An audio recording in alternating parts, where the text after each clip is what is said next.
यदुकुल का संहार। जब 18 दिन का युद्ध समाप्त हो जाता है तो श्री कृष्ण अर्जुन को उसके रथ से नीचे उतर जाने के लिए कहते हैं। जब अर्जुन उतर जाता है तो वे उसे कुछ दूरी पर ले जाते हैं।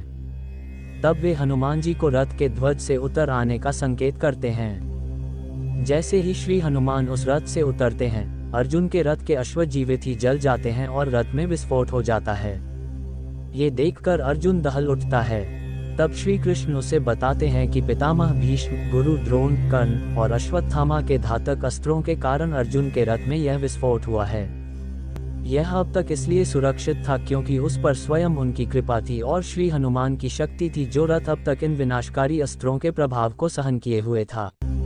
महाभारत के युद्ध के पश्चात सांत्वना देने के उद्देश्य से भगवान श्री कृष्णचंद्र जी गांधारी के पास गए। गांधारी अपने 100 पुत्रों के मृत्यु के शोक में अत्यंत व्याकुल थी। भगवान श्री कृष्णचंद्र को देखते ही गांधारी ने क्रोधित होकर उन्हें श्राप दे दिया कि तुम्हारे कारण से जिस प्रकार से मेरे 100 पुत्रों का आपस में लड़कर के नाश हुआ है, उसी प्रकार तुम्हारे यदुवंश का भी आपस में एक दूसरे को मारने के कारण नाश हो जाएगा। भगवान श्री कृष्णचंद्र ने माता गांधारी के उस श्राप को पूर्ण करने के लिए यादवों की मति को फेर दिया। एक दिन अहंकार के वश में आकर कुछ यदुवंशी बालकों ने दुर्वासा ऋषि का अपमान कर दिया। इस पर दुर्वासा ऋषि ने शाप दे दिया कि यादव वंश का नाश हो जाए। उनके शाप के प्रभाव से यदुवंशी पर्व के दिन प्रभास क्षेत्र में आए। पर्व के हर्ष में उन्होंने अति नशीली मदिरा पी ली और मतवाले होकर एक दूसरे को मारने लगे।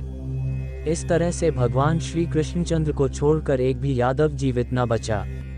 इस घटना के बाद भगवान श्री कृष्णचंद्र महाप्रयाण करके स्वधाम चले जाने के विचार से सोमनाथ के पास वन में एक पीपल के वृक्ष के नीचे बैठकर ध्यानस्थ हो गए। जरा नामक एक बहेलिये ने भूलवश उन्हें हिरण समझकर विषयुक्त बाण चला दिया, जो कि उनके पैर के तलुबे में जाकर लगा और भगवान श्री कृष्णचंद्र स्वधाम को पधार गए।